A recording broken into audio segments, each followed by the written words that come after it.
Assalamu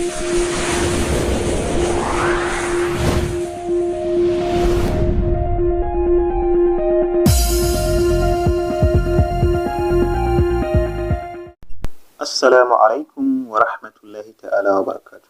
Barkanku da sake dawowa wannan channel nawa AQ Graphics. Sunana Abdulqudus Muhammad. Idan wannan shine farkonka a wannan channel ɗin, ka danna min subscribe, ka yi liking kuma ka yi sharing. Nagode. A yau za mu yi bayani ne akan Pixellab. Da mafi yawa akwai mutanen da ba su san yadda ake amfani da Pixellab ba. To yanzu zan nuna muku yadda shi Pixellab ɗin yake, sannan kuma yadda mutum zai yi amfani da shi. Wannan app ɗin da kuka ga na yi makin, to shi ake ce ma Pixellab. Ana yin amfani da shi wurin yin editing da design da graphics gabaki ɗaya. So idan mutum kuma baya da wannan Pixellab ɗin, za ka iya zuwa a Play Store. Idan ka je Play Store, sai ka rubuta Pixellab. Idan ka rubuta Pixellab, zai kawo ma Pixellab inda za ka yi downloading. Misali, sai mu sa Pixellab, sai mu yi searching. Idan muka yi searching zai kawo ma Pixellab. To da akwai app masu suna Pixellab ɗin, amma gane na ƙwaron shine wannan logon nasu shine wanda za ka tabbatar da wannan shine Pixellab. Kun gani ya nuna min uninstall da cancel. So idan dama baka da wannan Pixellab ɗin a wayarka, zai nuna ma install now. So saboda haka tunda yanzu ni ina da shi, sai mu ci gaba da gudanar da lectures ɗinmu. To da farko dai yanzu za mu buɗe Pixellab ɗin.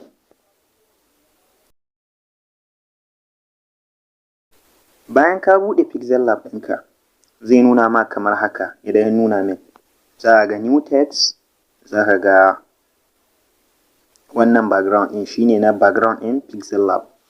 So yanzu abin da za a yi shine, dama na ce zan nuna muku yadda Pixellab ake gudanar da shi, da kuma duk wani abin da kuke gani a nan a screen ɗin nawa, zan nuna muku amfaninsa da kuma yadda ake amfani da shi. So yanzu za mu fara shi kamar segment, za mu raba su kamar haka. Za mu fara da waɗannan na sama. Zai muku bayanin su da kuma irin yadda suke da irin amfanin da ake yi da su. Sa'annan kuma zan mu yi bayani akan wannan suma, waɗannan. Akan waɗannan su ma zan muku bayanin su, ku san amfanin su, ku san kuma irin yadda ake gudanar da su. Sa'annan sai mu dawo yi muku bayani akan waɗannan suma. Ya ake amfani da su, ta yaya suke amfani, da kuma irin a yadda ake amfani da su. Daga ƙarshe sai mu yi bayani akan wannan. To waɗannan su ma zan nuna muku amfanin su da kuma yadda ake aiki da su. To yanzu za mu fara da na farkon mu. Ma'ana za mu fara da waɗannan kenan na sama. Kun gani daga nan zuwa nan, su ne na sama, su za mu fara muku bayani. So yanzu mataki na farko za mu fara da wannan da aka sa ma plus ɗin nan, wannan kenan, da shi za mu fara. To idan ka danna plus ɗinka, kun ga zai nuna maka text, current date, sticker, shapes, from gallery da kuma draw. Shi text ana amfani da shi ne wurin yin rubutu. Rubutun da mutum zai yi, misali idan muka danna text ɗin nan, kun ga daga nan sama new text ya fito. Wannan kenan, wannan da na taɓa shine ma'anar text ɗin da na taɓa ɗin. So wurin plus ɗin again, idan ka sa current date, kun ga kwanan wata ya fito, gashi nan. Idan ka sa sticker, kun ga ya buɗe wani abu daga ƙasa.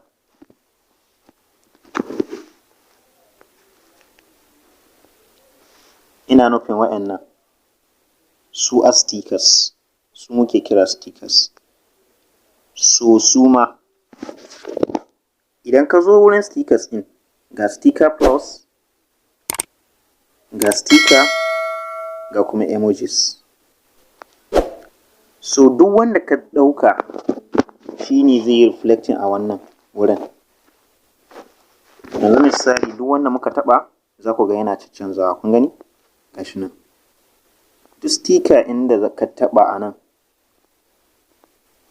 duk su ne za ka yi amfani da su idan za ka yi wani design. Misali wanda kana tunanin sticker inda akwai ya yi daidai da wani daga cikinsu. So wayannan su ne muke ce ma stickers. Wayannan su ne suka fito tare da app ɗin. App ɗin yana da su dama. So su ne stickers wayanda ake amfani da su wurin yin design. Kowane iri za ka iya ɗaukan kowane irin sticker ka yi amfani da shi. Sannan za ka iya amfani da emoji shi ma. Gani? Wayannan su ne emojis.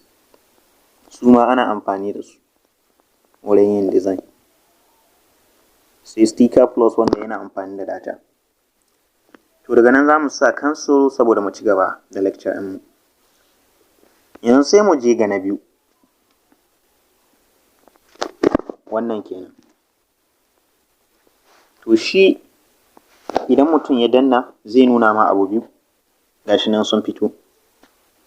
Na farko ya ce save as project, na biyu ya ce save as image. To wannan na farkon in save as project shi yana nufin ka yi saving in wa'annan aikin da kake yi currently. Duk wani aikin da ka yi za ka yi saving in shi, ka sa masa suna wanda kake so, saboda idan ka zo kuma za ka ci gaba da wannan aikin ko kuma za ka yi irin wannan aikin ba za ka samu damuwa ba.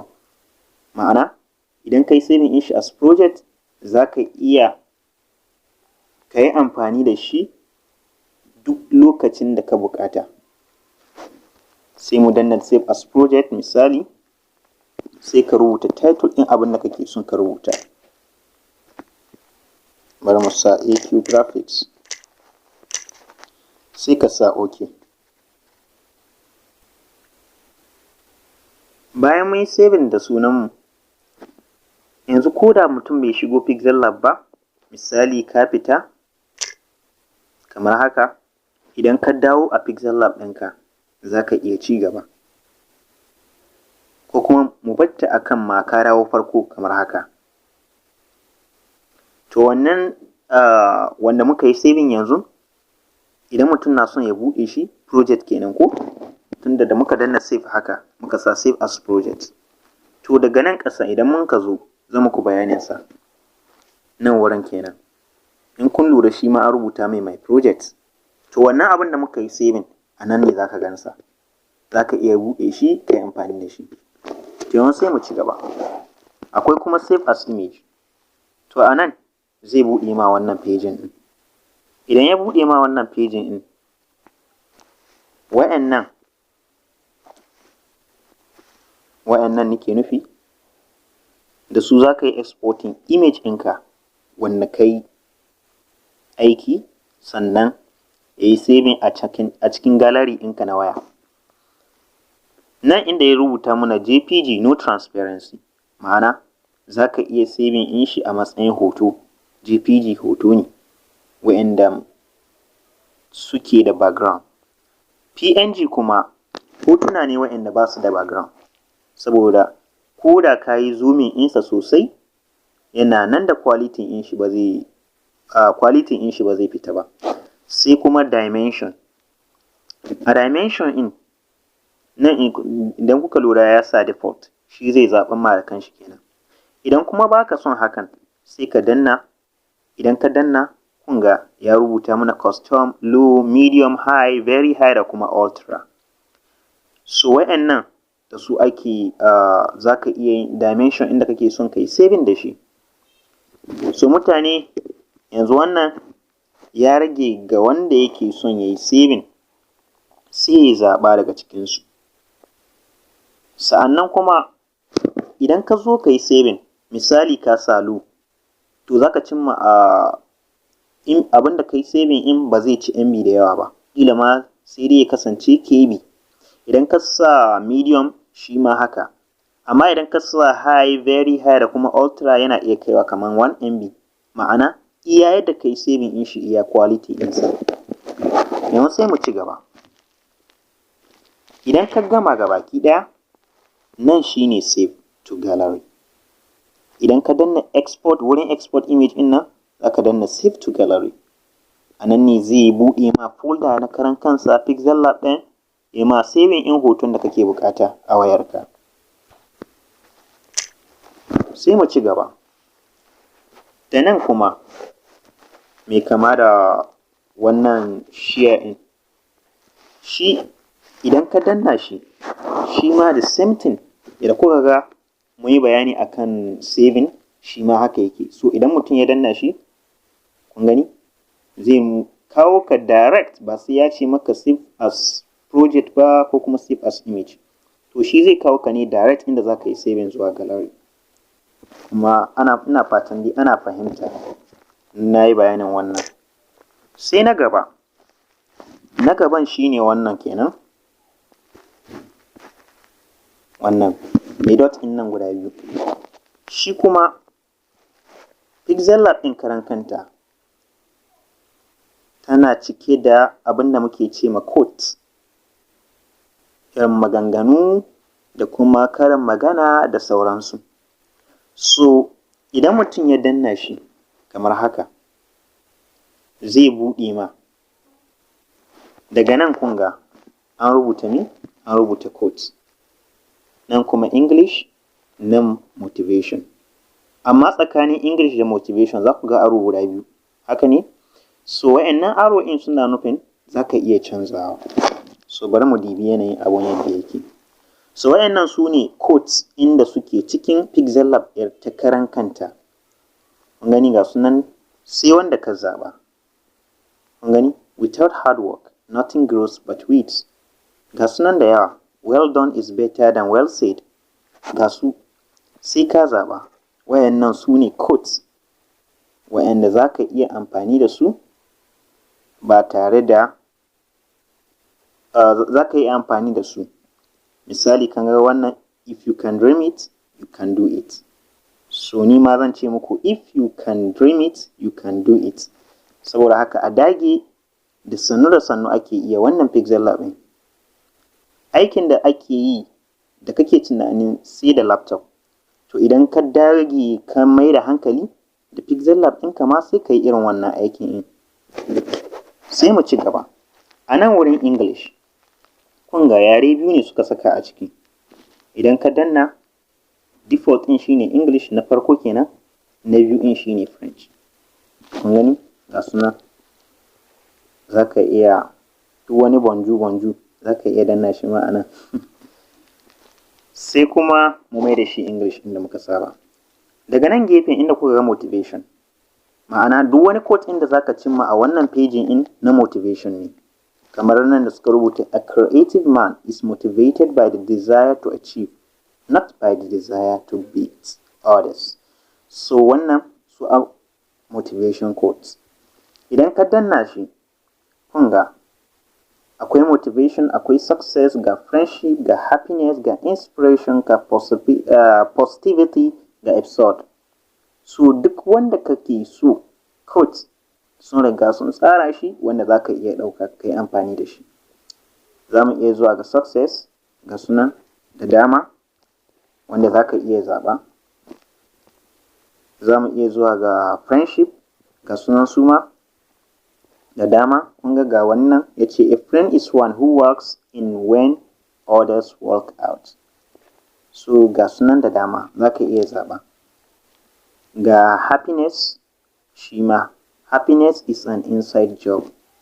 To be stupid, selfish, and have good health are 3 requirements for happiness. True, if stupidity is lacking, all is lost. So ga sunan dai da dama. Ga positivity, ga inspiration, think with your whole body. So ga sunan dai sai ka zaɓa. To wayannan su ne quotes. Bari mu ɗauki ɗaya saboda ku gane yadda abin yake tafiya. So nan misali nan ya ce, I have never been hurt by what I have not said. bari mu danna shi ku gani. So kun ga yanzu ga rubutun ya fito. Wannan rubutun shine muka cimma ɗazun, wannan kuma shine na code ɗin da muka danna.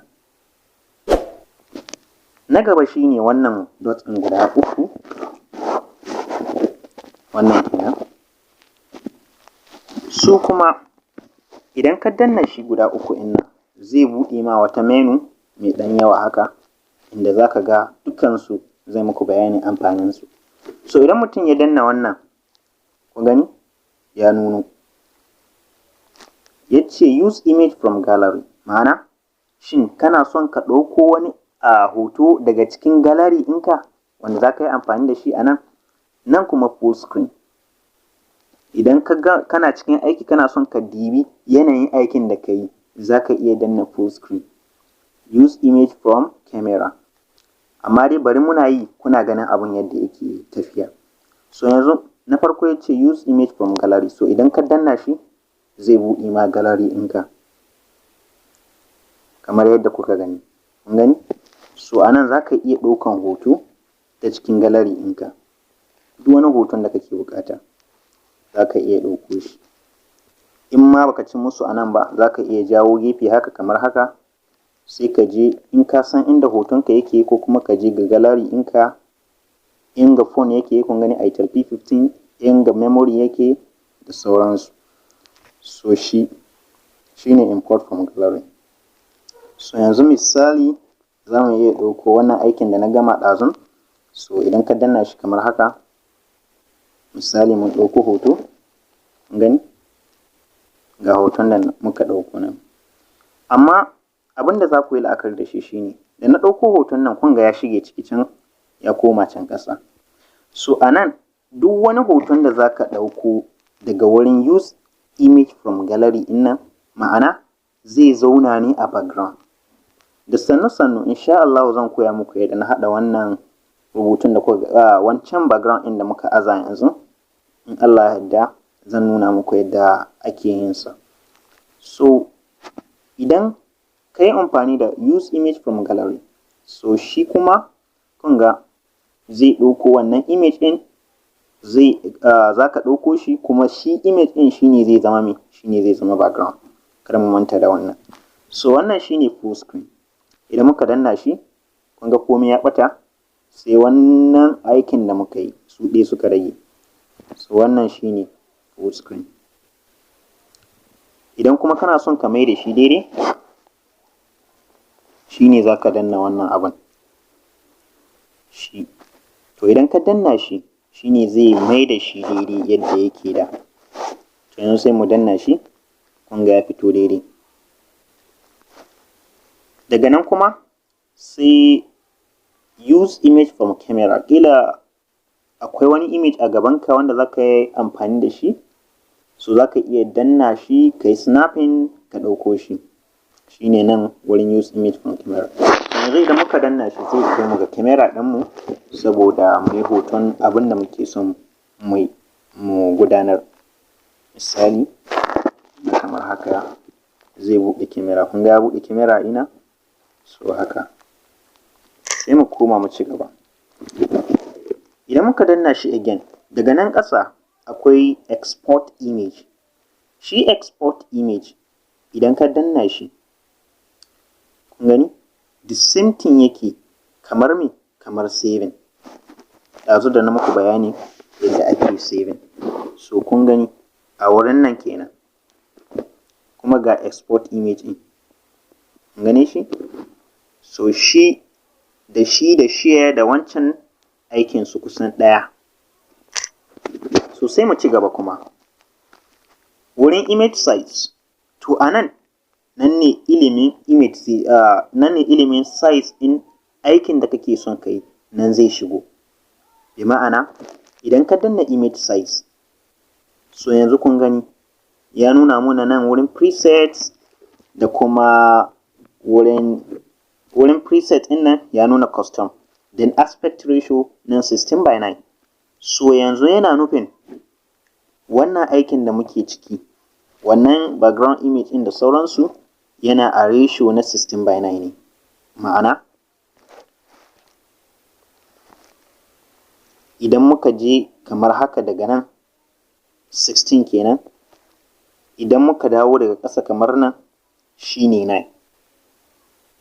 So shi a 16 by 9, ma'ana nan haka kenan, gefen nan haka na sama ya fi na ƙasa ya fi shi faɗi. So shi ake nufi. Sannan wurin custom in za ka iya danna shi.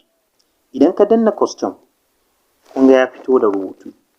Akwai square, akwai profile picture, akwai YouTube channel banner, YouTube thumbnail, Facebook cover art, Google Plus da sauransu. To su kuma idan ka sa square, kun gani? To shi ne ya yi daidai da, sa'annan nan inda kuka gani width da height ɗin nan, idan kuka lura wannan number da ke a jikinsa ba shi ne yanzu ya dawo ba. Nan kuma idan ka san image size, misali irin su A4 paper, su A3, idan ka san size in paper, za ka iya rubuta size in anan.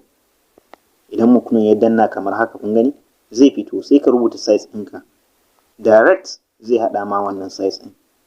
So yanzu da muka zaɓi square, to square ɗinsu shi ya yi daidai da wannan 1024 10 by 24, shi ya yi daidai da shi. So yanzu da muka danna OK, bari ku ga abin da zai faru. Kun ga ya canza? Kun gani? So yanzu kun ga size ɗin ya dawo haka. So irin wannan size ɗin da suke ce ma square, za ka iya aza shi a profile picture naka, zai zauna daidai. To shi suke nufi. Idan muka je kuma ga image size ɗin still, za ku ga YouTube channel banner.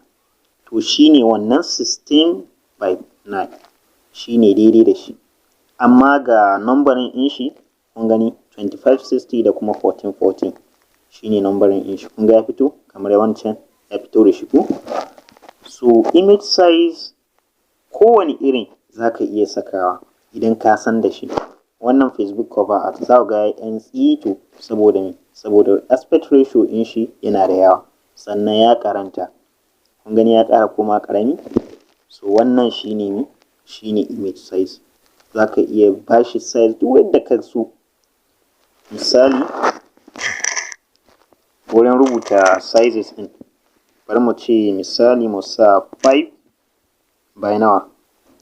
By 2. Kun gani 5 ya fi yawa ko? Sannan 2 shine kaɗan. To idan muka sa OK, kun ga abin da ya faru? Ma'ana nan saman haka, ina nufin nan sama haka, shi a me? Shi a 5. Nan ƙasa shi a 2. Bari mu sa size ɗin da ba shi ba da za ku ƙara fahimtar abin. Bari mu sa 3 by 7. Idan ka sa OK, kun gani ya canza? So wannan yana nufin me? Yana nufin cewa daga nan sama shine 3 ɗinmu, duk abin da ya yi daga nan zuwa ƙasa shine me? Shine 7. So wannan suwa image size. Za ka iya ganin kaman size ɗin calendar daban yake da size ɗin hoton hannu, daban yake da size ɗin enlargement da sauransu. So wayannan sizes ɗin idan ka san su, za ka yi amfani da su. So akwai 5 by 7, wannan size ɗin hoto kenan, wannan babban hoton ɗayan kenan. Wancan kuma PC suke ce mai ƙarami. Sannan akwai irin su 8 by 12, 16 by 32 da dai sauransu. So yanzu za mu ci gaba. Daga nan kuma kun ga nan an sa contact us, report back. So nan idan ka danna shi, za ka iya contacting masu app ɗin ka musu bayani, kila kana da misali kana da complaint da sauransu. Sannan nan tutorial za su iya visiting in channels nasu directly through emails da sauransu. Na remove ads, wayannan suna amfani da data ne. So nan recover auto save. Idan ka danna recover auto save, kun gani zai nuna maka date da lokaci. So yanzu kun gani date da lokaci, date da lokaci, date da lokaci gabaki ɗaya. So yanzu abin da kenan shine duk wanda ka danna cikin wayannan date ɗin, aikin da ka yi na wannan lokacin zai dawo da shi. Misali in danna wannan, are you sure you want to recover the auto saved state? To idan ka sa OK zai dawo da aikin da kai a wannan lokacin. Kun gani? Kun tuna da muka fara? So shine auto save. Wannan shine aikin sa. Idan kuma muka zo daga ƙasa muna da open .plp file. So wayannan file ɗin su kuma file ne waɗanda Pixellab ta haɗa wanda zaka iya amfani da shi, zaka iya kuma ka ci gaba da design. Misali ka fara design, idan kun tuna na ce muku save as project ɗazun, inda zaka iya saving ka bashi suna. To wannan project ɗin da kai saving, idan kana son ka buɗe shi ko da ba a wayarka ba, idan dai kana da file ɗin zaka iya buɗe shi a matsayin PLP file. So wannan shine open PLP file. So wayannan su ne ayyukan da na yi, wayanda na ba su suna, na riga na yi saving ɗinsu da sauransu. So duk lokacin da kake son ka buɗe PLP file, wayannan project ɗin naka su a PLP file. Kana yanzu haka zaka iya tura ma wani, daga nan shi kuma ya ga daga nan shi ya ɗauka misali ya buɗe sannan ya yi aiki. Yanzu misali bari in nuna muku yadda abin yake tafiya. Yanzu misali ka danna wannan, kun ga ya buɗe? So idan ya buɗe kamar haka, wannan wani aiki ne da na yi. So idan ya buɗe kamar haka, kowane zaka iya taɓa shi kuma zaka iya editing ɗin shi. Kun gani? Ga suna, ga suna, ga suna, ga suna, ga suna. So wa'annan su ake ce ma PLP file. Duk wani file inda ka yi saving a matsayin project, to zaka iya yin sharing ɗinsa ya zama .plp file. To idan ya zama .plp file, to mutum zai iya zai iya amfani da shi, zai iya ya fitar da shi a wani wurin. Ko da wayar ka ta ɓata, in dai kana da wannan file ɗin zaka iya buɗe shi. Sannan kuma mutum na iya tura ma wannan file ɗin, kai kuma sai ka buɗe shi da Pixellab ɗinka. Idan ka buɗe shi da Pixellab ɗinka, zaka iya editing ɗinsa ka canza. Misali nan ba Sanusi Ibrahim bane, za mu iya danna shi, kun gani, mu canza. Ko da ko ba kai aikin ba, idan dai kana da .plp file, zaka yi amfani da shi ka buɗe ka yi duk yadda kake so. Su ne ake nufi da PLP file. Zan muku cikakken bayanin sa nan gaba, tunda yanzu muna overview ne saboda ku fahimci abin da muke ciki. So yanzu nan sai about ɗinsu shine about na wannan app ɗin da kuka gani. Sai exit. Idan ka danna exit zai nuna ma are you sure you want to exit the Pixellab? Idan ka sa OK, kun ga zai dawo kawai ka fito gabaki ɗaya kenan. To idan ka fito haka shikenan ka yi exit. Sannan za mu koma cikin Pixellab ɗinmu saboda mu ci gaba da lecture ɗinmu. So kun gani? Kamar maganar da na muku ɗazun, kun ga yanzu ya dawo sabo. So yanzu a nan idan muna son mu dawo da wancan aikin da muke yi ko kuma wancan da muka fara yin saving ɗazun, sai mu danna nan my project. Da muka danna shi, kun gani wanda muka ce mu yi saving ɗin shi a matsayin AQ graphics. So idan muka danna shi haka, kun gani ya fito.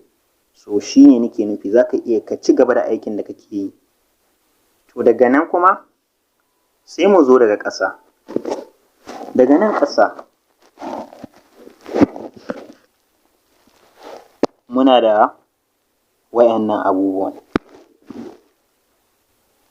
Idan kuka lura ɗazun, wurin nan ba Pixellab ba ne ɗazun ko?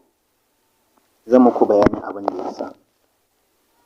Sannan nan kun ga yanzu duk ya ɗauke, wayannan su ne farare. To wannan yana nufin duk abin da ka taɓa daga bakin inda kake aiki ɗin nan, shi ne zai appearing, sannan za ka yi amfani da shi. Yanzu misali mu taɓa date ɗin nan. Kun ga can ya canza ko? Nan kenan. Kun ga ya canza? To shi ne ke nufi. So yanzu abin da annan shi ne, idan ka danna mai kama da pencil ɗin nan, shi ne edit. Wannan kuma delete kenan. So idan mutum ya danna edit, zai kawo maka wayannan cursors ɗin ka gani. Kun gane su? So su ma zan muku bayanin ayyukansu. Na farko mai kama da alƙalamin nan shine edit. Idan muka danna shi, ma'ana wannan aikin da muke ciki, wannan kenan. ina nufin wannan date ɗin, to shi za mu iya goge shi mu saka abin da muke buƙata a nan. So misali yanzu idan muka danna wannan alƙalamin kun ga ya buɗe ko, sai mu rubuta, bari mu rubuta misali, sai mu sa, to daga nan kuma bari muku wani bayani. Daga nan again, wayan nan na sama jajayen nan suna da amfanin su, kowanne da aikinsa. Shi wannan da kuke gani wurin titi in nan za ka iya mai da shi capital letter, za ka iya mai da shi small letter, rubutun da kai a nan kenan. Shi kuma wannan delete ne, idan ka danna shi za ka goge wayannan rubutun. Wannan kuma cancel ne, ƙila ka shiga nan ne by mistake ba tare da ka so ka shigo edit ɗin nan ba, to idan ka danna cancel zai koma baya. Wannan shi kuma okay, idan ka danna shi, shi kuma abin da ke a wajen nan fararen duk abin da ka rubuta shi ne ka yadda kenan, sai ka da ka danna okay zai fita, sannan kuma za ka ci gaba da wannan aikin da kake yi. So yanzu za mu ci gaba. Idan ka danna nan wanda nake muku bayani, kun gani idan ka danna shi zai mai da shi capital letter, mai da shi small letter, capital letter, small letter. Shi kuma nan idan ka danna shi ne delete. So sai mu sake rubutawa, na ce za mu sa misali, so sai mu sa okay. Kun gani, kun ga date ɗin ya canza ya koma misali. So daga nan kuma again, wannan na biyu ɗin, wannan kenan, shi kuma alama ce ta copy. Wannan ita kuma ita ake ce ma text, wannan ita ce rotate, wannan shine relative position, wannan shine color, wannan shine to front, wannan shi kuma to back. Dukansu insha Allah za muku bayaninsa. To idan ka danna copy, kun gani wannan shine abin da ya faru. Ma'ana misalin nan da muka rubuta ya yi copy ɗinsa, ba sai mun sake rubuta shi ba, dama kila irin rubutun da muke so mu yi kenan. Shine ma'ana copy. Idan kuma muka sa text, to size zai buɗe muna, ma'ana text size kenan. Kun ga nan size ya nuna 40, za mu iya ja, kun gani yana ƙaruwa, za mu iya rage shi, kun gani yana raguwa. So za ka iya ka sa size ɗin da kake so a nan. In ka gama sai ka sa makin okay kenan. Sa'annan again, daga nan shine rotate, ma'ana rubutunka a wani angle kake son ka aje shi. So a nan za ka iya ja zuwa baya, kun gani rubutun na juyawa, za ka iya mai da shi gaba, kun gani rubutun kuma yana ƙara juyawa. To wannan shine angles ɗin. Idan ka fasa ne, wannan abin da kuke gani da shi za ka danna, to shine ma'ana ka fasa. Yanzu kun ga angle ɗinmu ya koma -21, idan muka danna shi kun ga ya koma 0, sannan rubutun karan kansa ya koma daidai. Amma idan kuma ba mu danna shi ba, za mu iya mu sa ya karkata ya yi duk abin da muke so, sai mu sa OK. Na gaba kuma shine wannan. Shi wannan yana bayani ne akan cikin wannan size ɗin da muke ciki. Ma'ana wannan size ɗin gabaki ɗaya zuwa nan, wannan size ɗin gabaki ɗaya, shin abinda muka yi selecting, ma'ana shi misalin nan da muka yi highlighting, ya muke son shi. So wa'annan da su ake amfani. Idan kun lura kowanne su na da arrow, so kowannensu yana da ma'anar da yake abin da yake nufi. Idan muka danna wannan misali, yana nufin da arrow da ke facing gefen nan da kuma arrow da ke facing ɗayan gefen, rubutunmu zai tsaya ne a ina? Zai tsaya ne a nan tsakiyar. Shi ne yake nufi. Shi kuma wannan idan shi muka zanna, ma'ana da arrow da ke nan da arrow da ke kallon sama da arrow da ke kallon ƙasa za su taru su haɗa shi ina? Za su haɗa muna shi a nan tsakiya. Shi yake nufi. Idan suka haɗa shi a nan tsakiya, rubutunmu zai tsaya a tsakiya. Shi kuma wannan idan shi muka danna ma'ana rubutunmu zai je sama, zai koma can sama gabaki ɗaya, zai koma shiyoyin nan, duk abin da ke nan daga daidai inda rubutun yake zai koma sama. Idan muka ce nan muka danna shi ma haka rubutunmu zai koma ɗayan gefen, zai dawo shiyoyin wuraren nan kenan. Idan ma wannan ne muka danna rubutunmu zai koma shiyoyin wuraren nan kenan. Idan kuma wannan muka danna rubutunmu ina zai zo? Rubutunmu zai zo daidai wuraren ƙasan nan, na rubutunmu zai tsaya. So yanzu za mu yi practical ɗinsu ku gani yadda suke aiki. So a yanzu kun ga idan muka danna wannan rubutunmu na nan tsakiya kenan. Idan muka danna wannan kun ga rubutun shi ma ya koma nan tsakiya, amma ta ina? Ta ƙasa, ta tsakiya. Idan muka danna nan kun gani rubutun ya koma gefe, shi ma nan haka rubutun ya koma gefe, nan rubutun ya koma ƙasa, nan rubutun ya koma ƙasa, nan gefe, nan gefe, sama, gefe, ƙasa, tsakiya, sama, ƙasa, tsakiya. So yanzu dai ina fatan kun gane abin da ake nufi. Sai mu sa OK. Da nan kuma sai wurin color. Idan muka danna color zai buɗe muna kamar haka. Sai mu zaɓi kalan da muke so mu ba rubutunmu. Ga su nan daban-daban.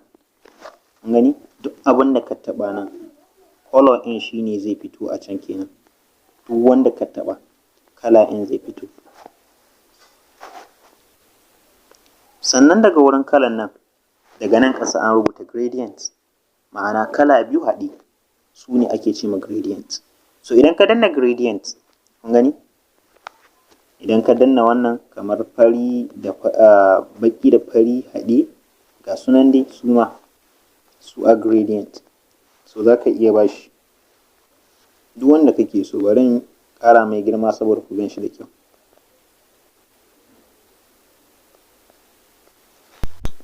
Saboda haka a nan za mu dakata a yau.